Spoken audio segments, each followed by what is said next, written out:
उसकी physical properties में पहला है उसकी फॉर्म, वो ट्रांसपेरेंट होते हैं, ऑर्डरलेस होते हैं, टेस्टलेस होते हैं, क्रिस्टल फॉर्म में होते हैं और क्रिस्टल दोनों फॉर्म होती हैं और सॉलिड फॉर्म में मोस्टली प्रोटीन पाए जाते हैं। देन सेकंड इसकी प्रॉपर्टी है सॉलिबिलिटी। सॉलिबिलिटी प्रोटीन के टाइप्स पे डिपेंड करती है। ज़्यादातर प्रोटीन्स जो है वो वाटर, एसिड और बेस में और समटाइम्स सॉल्ट में सॉल्युबल होते हैं, लेकिन अल्कोहल और इथल में इनसॉल्युबल होते हैं। पीएच जो है वो सॉल्युबिलिटी डिफाइन करती है। आइसोइलेक्ट्रिक पॉइंट पे जो सॉल्युबिलिटी है वो कम होती है, लेकिन एसिडिटी और बेसिसिटी है वो सबसे ज़्यादा होती है। ग्लोबिन प्रोटीन है वो वाटर में इनसॉल्युबल या सेमी सॉल्युबल होता है, लेकिन अगर हमें ग्लोबिन प्रोटीन को पूरी तरीके से सॉल्युबल कराना है एक वाटर सॉल्यूशन में, तो हम उसमें सॉल्ट जैसे कि NaCl डाल के उसकी जो न्यूट्रल एसिड है, यानी कि न्यूट्रल जो सॉल्ट है उसकी हम कंसंट्रेशन बढ़ा के उसे हम प्रोटीन को सॉल्युबल करा सकते हैं, जिसे सॉल्टिंग इन इफेक्ट कहते हैं। फिर बात करते हैं विस्कोसिटी की। विस्कोसिटी एक प्रोटीन की कंसंट्रेशन पे डिपेंड करती है। अगर 100 मिलीलीटर में अगर 1 मिलीग्राम प्रोटीन है तो उसकी विस्कोसिटी कम होगी एज कंपैरिजन टू अगर एक 100 मिलीलीटर वाटर में 10 ग्राम ऑफ प्रोटीन प्रेजेंट है तो। और ये भी पीएच डिपेंडेंट होता है। देन है बॉइलिंग एंड मेल्टिंग पॉइंट, वो डिपेंड करता है स्ट्रक्चर, प्राइमरी है, सेकेंडरी है, टर्शरी है या क्वाटरनरी है। उसके बाद है एम्फोटेरिक नेचर। एम्फोटेरिक नेचर का मतलब होता है कि कोई भी एक प्रोटीन पार्ट है उसमें एक जो एलिमेंट है वो सॉल्युबल होगा और जो दूसरा एलिमेंट है वो इनसॉल्युबल होगा। यानी कि एक जो है वो एसिडिक होगा, हो सकता है, और एक है वो बेसिक। वो दोनों तरीके से वो काम करता है, इन्हें हम एम्फोटेरिक प्रोटीन बोलते हैं। देन है कोलाइडल नेचर। कोलाइडल नेचर जो है वो जितने भी एनिमल्स मेम्ब्रेन हैं उनमें कोलाइडी सॉल्यूशन बनाती है और इससे सब पता चलता है कि जो प्रोटीन के जो एटम्स या मॉलिक्यूल्स हैं वो साइज में बिगर हैं। देन है ऑप्टिकल एक्टिविटी। तो जितने भी सिंपल प्रोटीन जो हमने पढ़े थे वो सारे लिवो रोटेटरी होते हैं और जो न्यूक्लियो प्रोटीन होते हैं वो डेक्स्ट्रो रोटेटरी होते हैं।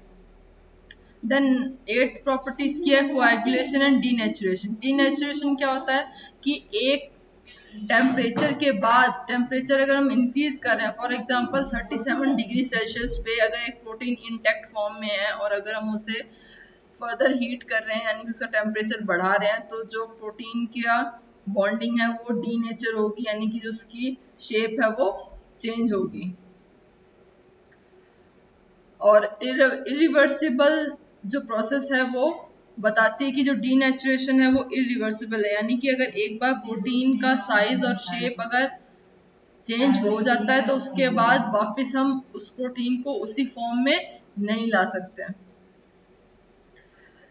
जैसे लाइट है, अल्कोहल है, एसिड है और बेस है, इसमें अलग अलग तरीके से प्रोटीन है वो रिएक्ट करता है। और जैसे जो डीनेचर्ड प्रोटीन होता है उसकी कुछ प्रॉपर्टीज हैं, यानी कि कैसे हम पता लगा सकते हैं कि ये प्रोटीन डीनेचर्ड है या नहीं है। तो जो डीनेचर्ड प्रोटीन होगा वो as comparison to native protein कम सोल्यूबल होगा। देन उसका जो मेल्टिंग और बॉइलिंग पॉइंट है वो भी डिफरेंट होगा, वो लिवो रोटेटरी और डेक्स्ट्रो रोटेटरी भी चेंज हो सकता है एज पर द कंडीशन।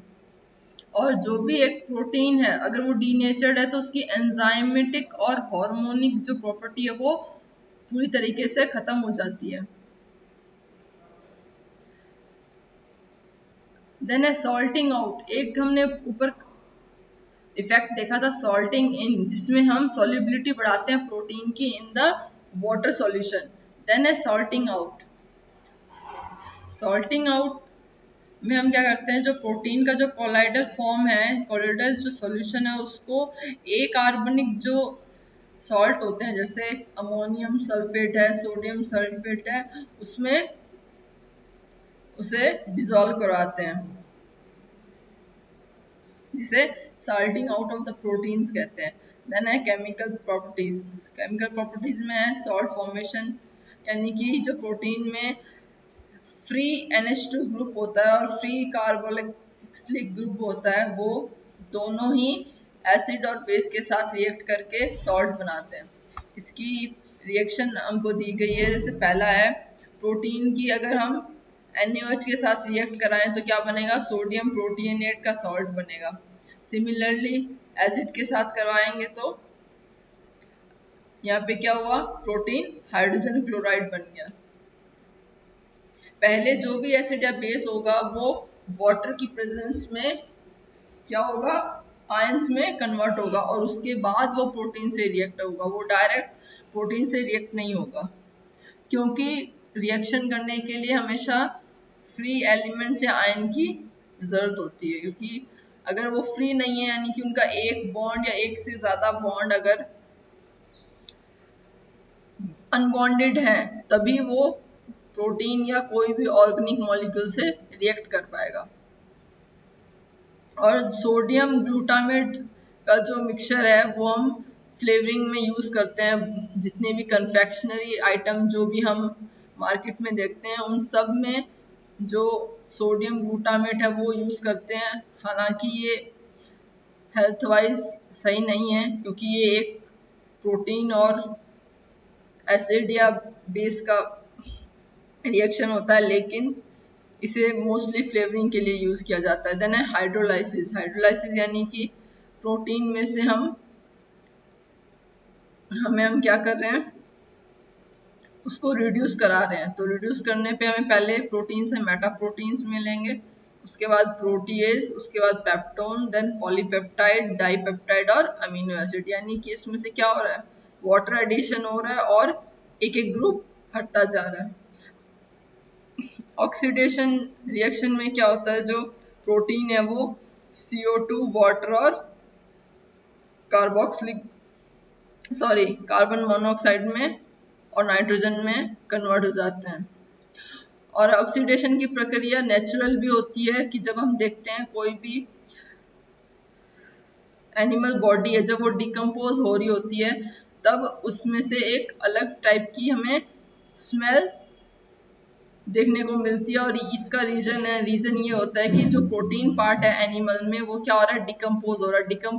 होता है with the help of oxidation. Oxidation में क्या है, जो पूरा एक कॉम्प्लेक्स पार्ट है वो अब सिंपलर पार्ट में कन्वर्ट हो रहा है। देन है हाइड्रेशन। हाइड्रेशन में हम क्या करते हैं, जो भी प्रोटीन की जो पेप्टाइड चेन है उनमें अलग अलग पोलर ग्रुप पाए जाते हैं, जैसे NH2, COOH, OH, NH। इनको हम वाटर मॉलिक्यूल से जोड़ के हाइड्रेट करते हैं। Then acylation. एसाइलेशन में हम CH3COCl या फिर C6H5COCl या फिर एनहाइड्रेट्स CH3COOCH3 की रिएक्शंस करवाते हैं, जिसे हम एसाइलेशन प्रोसेस बोलते हैं। लेकिन इसमें होता है क्या, जो एसाइल ग्रुप है वो प्रोटीन से जुड़ जाता है। देन HNO2 के साथ रिएक्शन है आपकी। देन हेलोजिनेशन, यानी कि हम हेलोजन जितने भी है क्लोरीन, ब्रोमीन, आयोडीन और इनको यूज करते हैं। लेकिन हेलोजिनेशन में जो फ्लोरीन है वो यूज नहीं करते क्योंकि वो बहुत ज्यादा एक्सप्लोजिव होता है। देन है रिएक्शन विद फॉर्मेल्डिहाइड, यानी कि HCHO को प्रोटीन के साथ रिएक्शन करा के हम उसका प्रोटीन का फिजिकल एंड केमिकल प्रॉपर्टीज देखते हैं।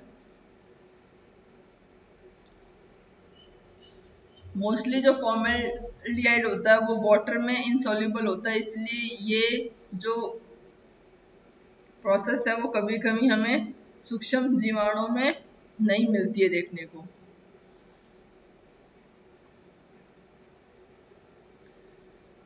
यहाँ पे जो प्रोटीन है वो फॉर्मेल्डिहाइड से रिएक्ट होकर बनाया है उसने an monomethyl derivative. Then detection of protein, कि हम प्रोटीन को कैसे डिटेक्ट कर सकते हैं, उसका कैसे उसका पता लगा सकते हैं। पहला इसकी टेक्निक है प्रेसिपिटेशन रिएक्शन। प्रेसिपिटेशन यानी कि हम उसको जब रिएक्ट कराते हैं हैवी मेटल या एल्कलॉइड रिएजेंट्स या फिर कंसंट्रेटेड सॉल्ट सॉल्यूशन के साथ, तो क्या होता है जो प्रोटीन है वो रिएक्ट होके एक वेसल या फ्लास्क के बेस पे आके इकट्ठा हो जाता है, जिसे हम प्रेसिपिटेट बोलते हैं। इसे हम कई तरीके से करा सकते हैं, अगर हम लेड का यूज करें या मर्कुरी यूज करें या कॉपर या जिंक, जो हैवी मेटल्स होते हैं यानी कि इनका मॉलिक्यूलर वेट ज़्यादा होता है। इससे अगर हम प्रोटीन की रिएक्शन कराते हैं तो ये किस में कन्वर्ट हो जाते हैं, लेड एसीटेट, सॉरी जो भी लेड एसीटेट है, मर्क्यूरी नाइट्रेट है, ये सारे जो है प्रोटीन को डीनेचर करके प्रेसिपिटेट फॉर्म करते हैं। इससे पता लगता है कि जो हमारा जो सैंपल पार्ट है वो प्रोटीन है। अल्कलॉइड रिएजेंट भी लेते हैं, जैसे phosphotungstic acid, phosphomolybdenum acid, tannic, picric, metaphosphoric, sulphosalicylic acid etcetera. Then concentrated salt solution हो गए हमारे अमोनियम सल्फेट, सोडियम सल्फेट और मैग्नीशियम सल्फेट।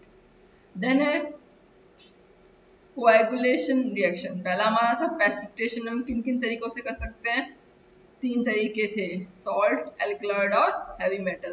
देन सेकंड है कि कोएगुलेशन रिएक्शन से हम कैसे पता लगा सकते हैं कि हमारा जो डिजायर्ड कंपाउंड है वो प्रोटीन है।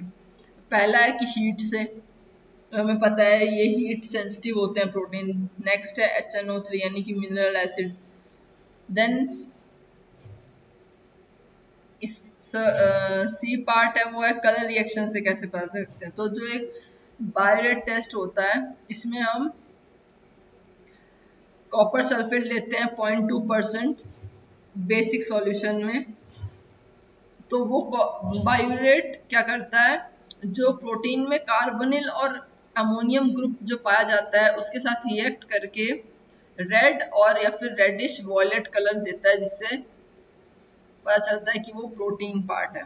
ज़ेंथोफोरिक टेस्ट, ये सारे टेस्ट आपके लैब में भी किए जा सकते हैं।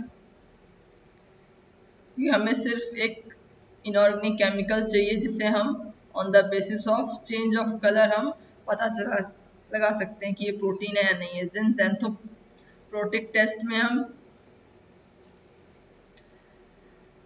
मोस्टली ये जो प्रोटीन ये जो टेस्ट है ज़ेंथोप्रोटिक टेस्ट, ये हम एरोमेटिक प्रोटीन्स के लिए करते हैं, यानी कि ट्रिप्टोफैन है, फिनाइल एलेनिन है, टायरोसिन है। ये जो तीन हमारे एरोमेटिक अमीनो एसिड्स होते हैं जो कि प्रोटीन में पाए जाते हैं, इनके लिए एक अलग से टेस्ट है जिसे ज़ेंथोप्रोटिक टेस्ट कहते हैं। इसमें हम क्या कहते हैं, HNO3 डालने पे ये हल्का येलो कलर देते हैं उसके बाद उसे हम गर्म करके उसे NaOH की प्रेजेंस में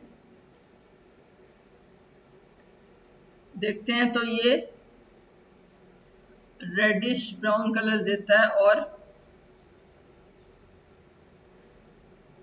देन है निनहाइड्रीन टेस्ट। इसमें हम निनहाइड्रीन यूज करते हैं केमिकल और ये ब्लू कलर देता है। मॉलिश टेस्ट भी ऐसा ही है।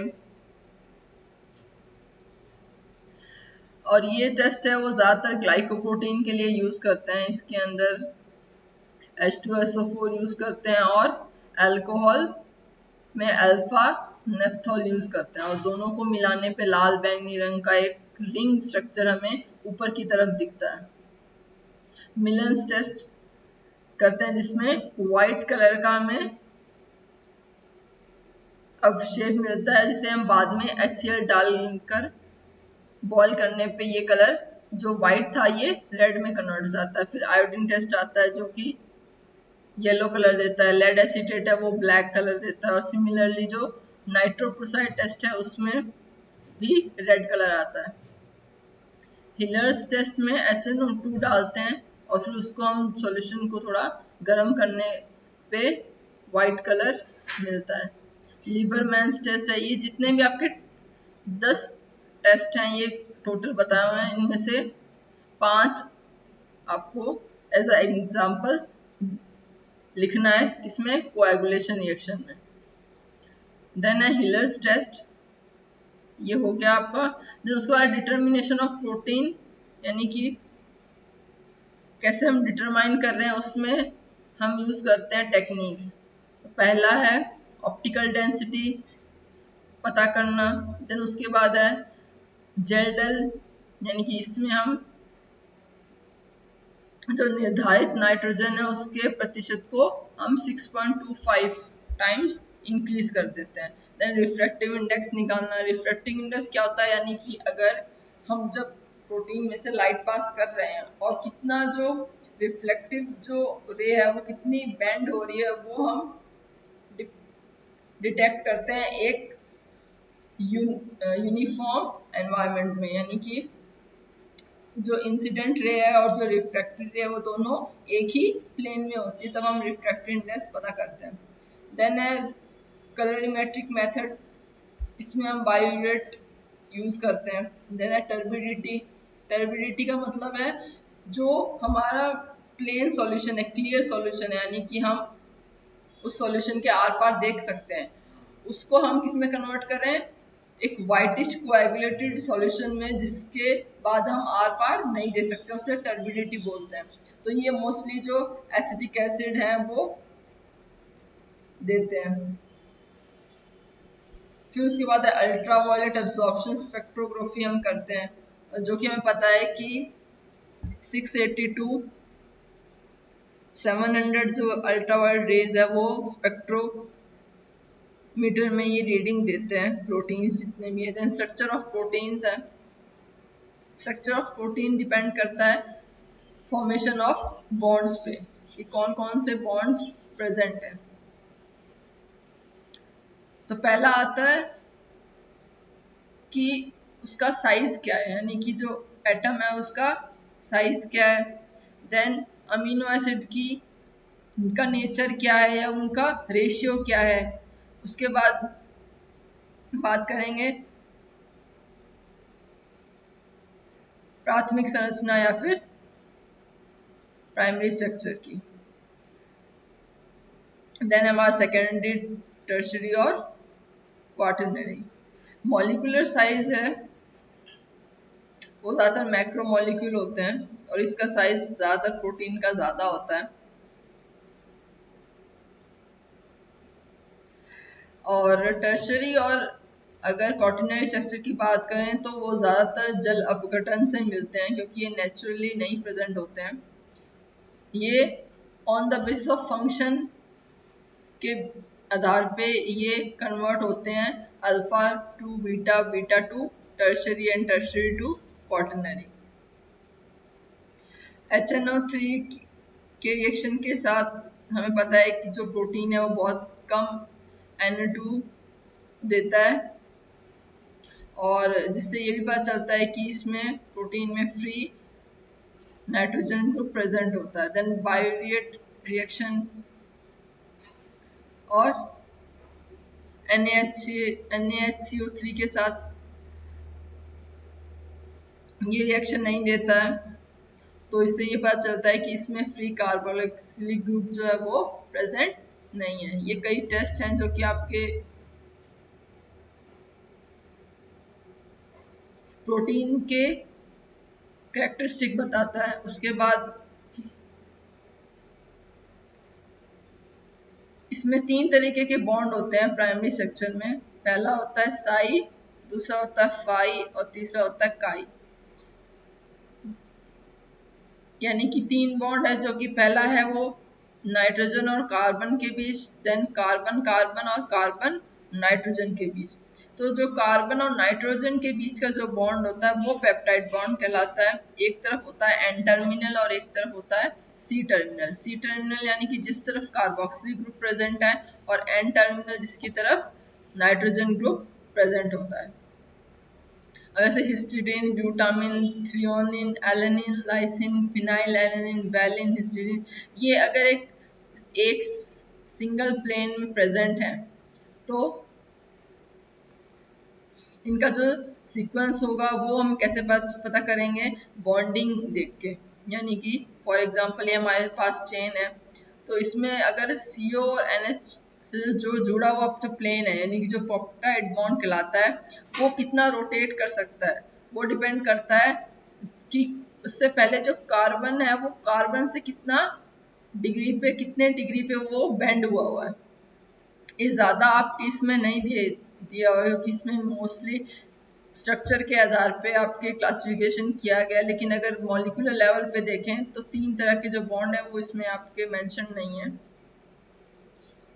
सबसे रेस्ट्रिक्टेड जो रोटेशन होती है वो नाइट्रोजन और कार्बन के बीच में होती है, जिसे साई एंगल कहते हैं। एक रामचंद्रन प्लॉट आता है प्रोटीन के कॉन्टेक्स्ट में, जो कि आपके इसमें नहीं दिया गया। रामचंद्रन एक साइंटिस्ट थे, हमारे इंडियन साइंटिस्ट, जिन्होंने प्रेजेंस ऑफ बॉन्ड के बेसिस पे ये बताया था कि कौन कौन से अमीनो एसिड हैं वो एक पर्टिकुलर प्रोटीन में प्रेजेंट होंगे या नहीं होंगे। वो डिपेंड करता है कि उन अमीनो एसिड की आपस में बेंडिंग या बॉन्डिंग है वो कितने एंगल पे प्रेजेंट है। तो जो N और C के बीच में, जो नाइट्रोजन और कार्बन के बीच में जो बॉन्डिंग है वो सबसे ज्यादा रेस्ट्रिक्टेड बॉन्डिंग बताई है रामचंद्रन प्लॉट में। और जो इसीलिए इसी बेसिस पे हम ये कह सकते हैं कि जो बीटा जो फॉर्म होती है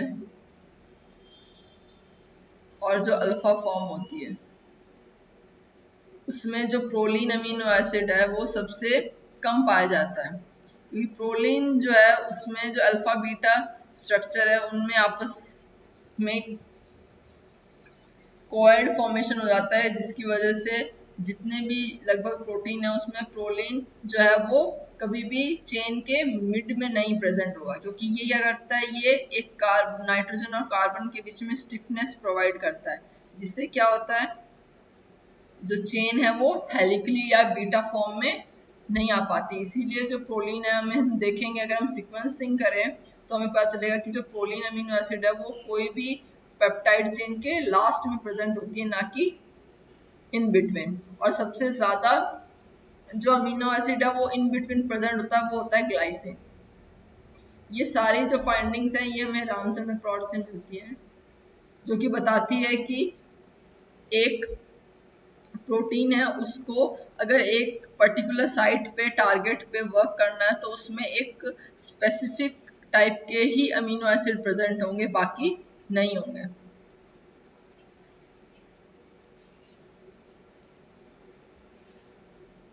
उसके बाद हमारा है ट्विस्टिंग ऑफ चेन और secondary structure of formation of helix.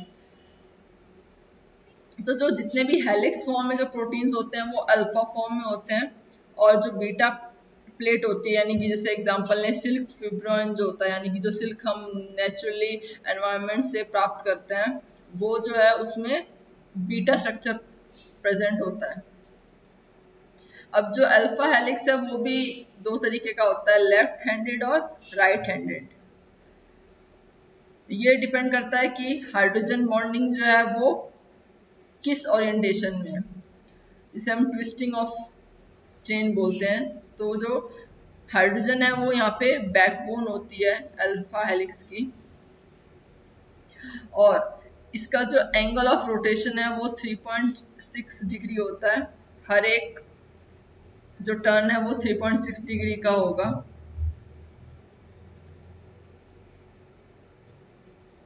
Then आपके आता है बीटा कन्फर्मेशन। अल्फा के बाद बीटा कन्फर्मेशन में क्या होता है, जो हाइड्रोजन और ऑक्सीजन है दो प्रोटीन चेन की, वो आमने सामने बॉन्ड बनाती है।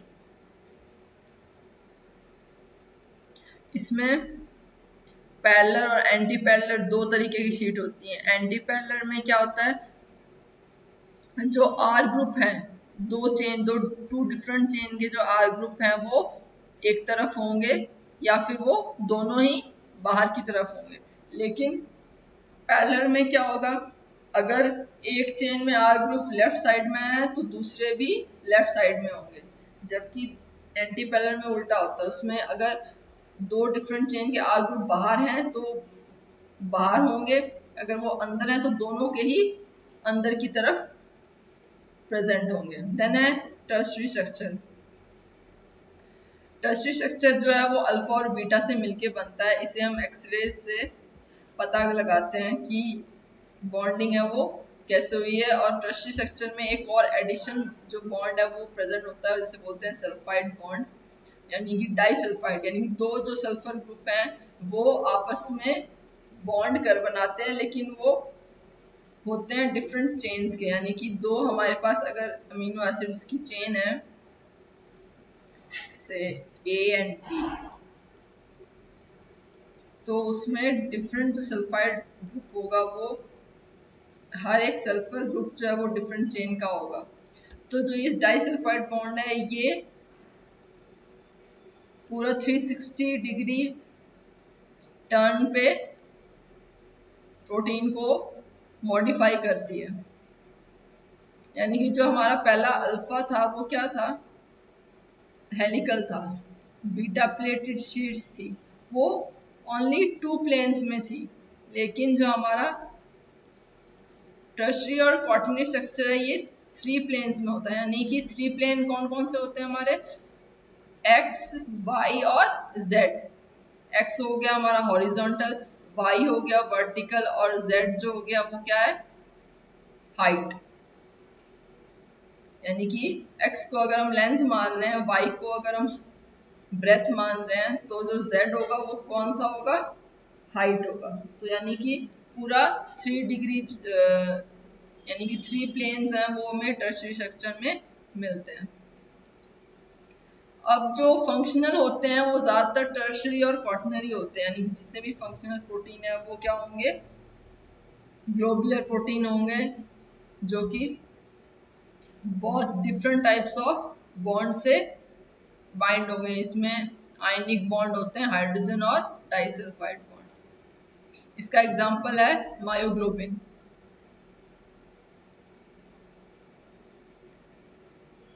और एक और इसका एग्जांपल है जिसमें ये टर्शरी स्ट्रक्चर पाया जाता है, वो है टोबैको मोजाइक वायरस। ये आपके example agriculture point of view से इम्पोर्टेंट है।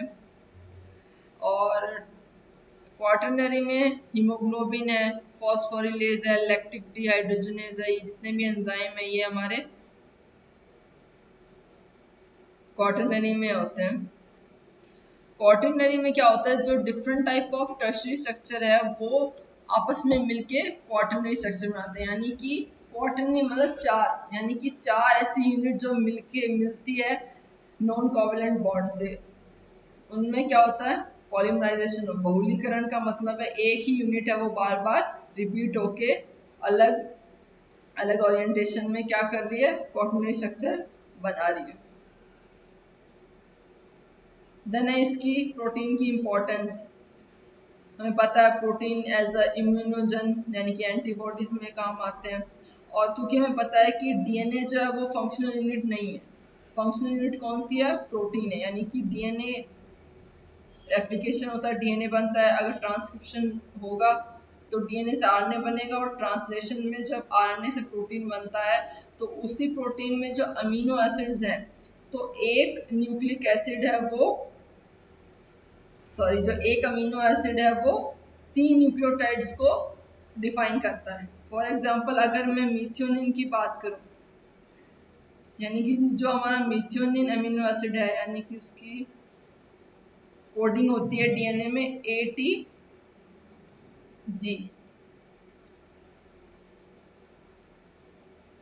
ये क्या है, मीथियोनिन है। सिमिलरली फिनाइल एनालाइन हो गया, आइसोल्यूसिन, जितने भी हमारे 20 टाइप्स ऑफ अमीनो एसिड होते हैं वो क्या करते हैं, अलग अलग कॉम्बिनेशन में आके कोडोन्स डिफाइन करते हैं। और यही जो अमीनो एसिड्स हैं ये डिफरेंट टाइप ऑफ एक्टिविटीज में इन्वॉल्व होते हैं। तो पहला इसका हो गया एंटीबॉडीज, दूसरा जीन, यानी कि जो भी हमारा डीएनए या जीन पार्ट है वो क्या हो रहा है, एक जनरेशन से दूसरी जनरेशन में वाया प्रोटीन क्या हो रहा है, ट्रांसफर हो रहा है। क्योंकि अगर प्रोटीन नहीं होगा तो भी जो प्रोटीन है वही एक स्ट्रक्चर और फंक्शनल यूनिट बनाता है, और वही फंक्शन है वो डिफाइन करता है एक जीन पेडिग्री को।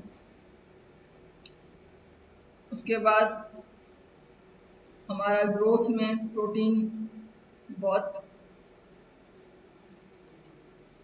ज़रूरी है। उसके बाद अगर इंडस्ट्रियल इम्पोर्टेंस देखें, यानी कि जितने भी हमारे जो फूड इंडस्ट्री है उस सब में प्रोटीन की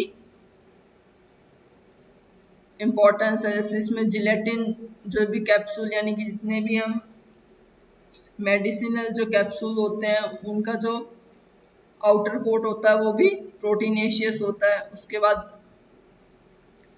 आर्टिफिशियल जो ऊन होती है, और आजकल एक और फूड इंडस्ट्री में यूज़ होता है जिसे बोलते हैं SCP, सिंगल सेल प्रोटीन, जो कि हमारे कई रिसर्च में भी, एग्रीकल्चर रिसर्च में भी सिंगल सेल प्रोटीन है वो काफ़ी यूज़ किया जा रहा है। देन कन्फेक्शनरी और डाइटरी जो प्रोडक्ट्स हैं उसमें भी प्रोटीन यूज़ करते हैं, और जो यीस्ट के जो एंजाइम हैं जो कि प्रोटीनेशियस हैं उन सबको हम फर्मेंटेशन टेक्नोलॉजी में यूज़ करते हैं उन प्रोटीन्स को।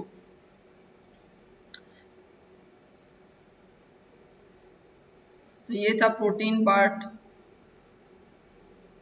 इसमें आपके नंबरिंग दी गई है कि कैसे हम एक अमीनो एसिड को कोडोन्स के फॉर्म में पढ़ते हैं। जैसे मिथ्योनिन, अब एक चेंज ये है कि प्रोटीन में थायमिन की जगह पे यूरासिल होता है, और इसका भी एक बड़ा रीज़न है जो कि मैं नेक्स्ट लेक्चर में आपको बताऊंगी।